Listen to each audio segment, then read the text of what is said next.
Welcome back. We're getting some breaking news. Jacqueline Fernandez, the Bollywood actor, has just left the economic offences wing of the Delhi police after 7 hours of questioning. Remember, she was questioned last week as well. Again, a second round of questioning today. Let me go across to Anvit Srivastava, my colleague, who's tracking these developments. Anvit, what exactly has the EOW found out from Jacqueline Fernandez? What exactly do they believe her role is, and what was asked to her in the round of questioning today? Mostly the line of questioning remained restricted to the account details of Jacqueline, as we earlier also said that EOW this time wanted to know the travel plans and basically the vacation that Sukesh had sponsored for Jacqueline and her family. So she was asked to surrender some of her travel details, travel history, along with some bank details, so that it can be found whether or not these sponsored travel had something to do with Sukesh's accounts, or anyone close to Sukesh had transferred money or had sponsored it in any which way. Also, Delhi police wanted to confront Jacqueline with Lipakshi, who is known to be a celebrity fashion designer. Lipakshi, however, did not turn up today, and she had sought another day for questioning. Therefore, we are understanding that Jacqueline might be called again soon whenever Lipakshi is given time. This is the Office of Economic Offences wing where Jacqueline was questioned today straight for 7 hours, and this is the place where earlier she has also been questioned. This was the 4th time that Jacqueline had been summoned. Earlier she had skipped 2 summons on August 29th and September 12th, but on September 14th was the day when she was questioned by the EOW for the first time in the rupees 215 crore scam, wherein she's being questioned. Earlier she was questioned on the lines of her alleged links with Sukesh Chandrashekhar, whether or not she knew that all that luxury gifts and cars and vacation that she had been gifted by Sukesh were from the proceeds of crime or not. All right, we'll leave it at that, Anvit. We'll see how the story plays out, whether or not she'll be called for another round of questioning, and of course, the role of her designer, what that person's specific role is, will also need to be probed. Meanwhile, shifting focus here on brass tacks, heavy rains in Bihar's Bhagalpur have led to large-scale death and destruction. As the water levels of the Ganga rose, the ground under this house gave way. That led to the roof of the house caving in, and within minutes the entire structure got washed away. Soil erosion after heavy rains are leading to more and more homes getting destroyed. 2 दर्जन तक घर समा गए गंगा में, और इससे पहले जो है शुरू से देखा जाए तो हमारे ग्राम में 50 घर से ऊपर विलीन हो गए होंगे. The situation is so dire that people have no choice but to ditch their homes in order to save their lives. It's not just houses. Soil erosion has also brought down several trees. These visuals of trees flowing in floodwaters has become an all too common sight this monsoon.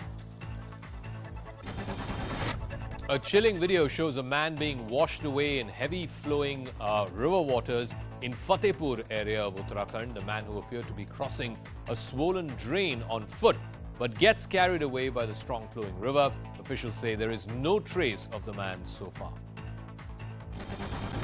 There was high drama at the Banaras Hindu University today. BA first-year students protested outside the central office demanding extension of exam dates.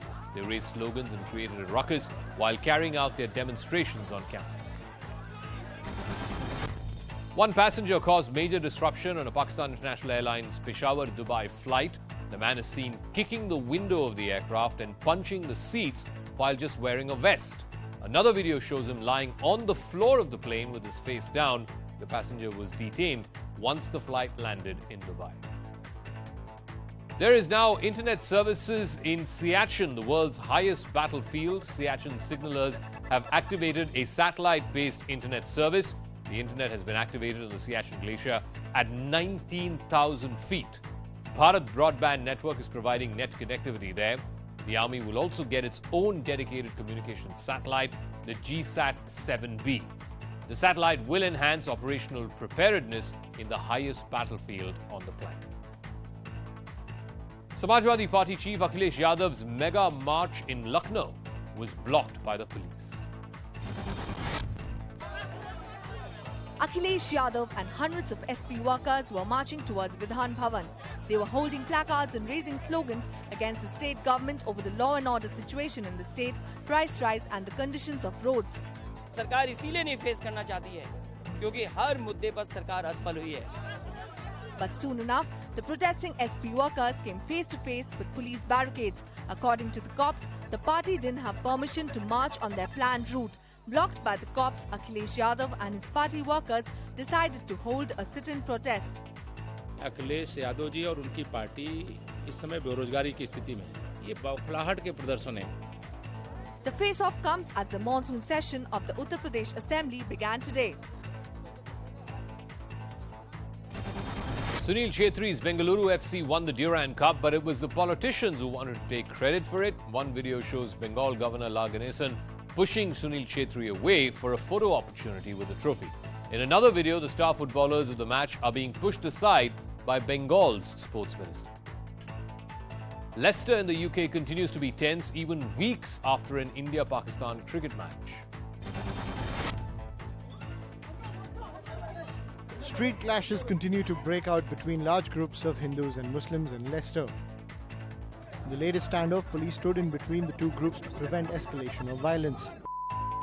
But slogans were raised by both sides and glass bottles were flung. There were also alleged videos of a temple being vandalized and properties owned by the Hindu community being destroyed. But at the same time, there were reports of mobs marching through Muslim-dominated areas chanting Jai Shri Ram.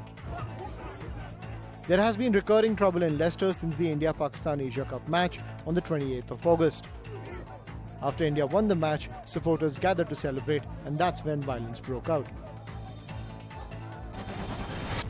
US President Joe Biden has ended the ambiguity over Taiwan. He has said that US forces will defend Taiwan in the event of a Chinese invasion. Before Biden's statement, the US had long stuck to its policy of not making clear whether it would respond militarily to an attack on Taiwan. Massive protests have broken out in Iran after the death of a 22-year-old woman because she was not wearing a hijab in public. Mahsa Amini was arrested by Iran's infamous morality police for not wearing the hijab properly. Her hair were not completely covered. According to the police, she died after falling into a coma following her arrest. But many believe she was beaten to death. So during Amini's funeral procession, massive protests broke out with women flinging their hijab in the air and demanding removal of Iran's stringent hijab law. Police fired tear gas to disperse the protesters and arrested several people. But that didn't quell the anger. In a symbolic act of opposition, several women posted videos on social media of chopping their hair. Many women also burnt their hijab. Iran has made it compulsory for women over the age of 7 to wear the hijab.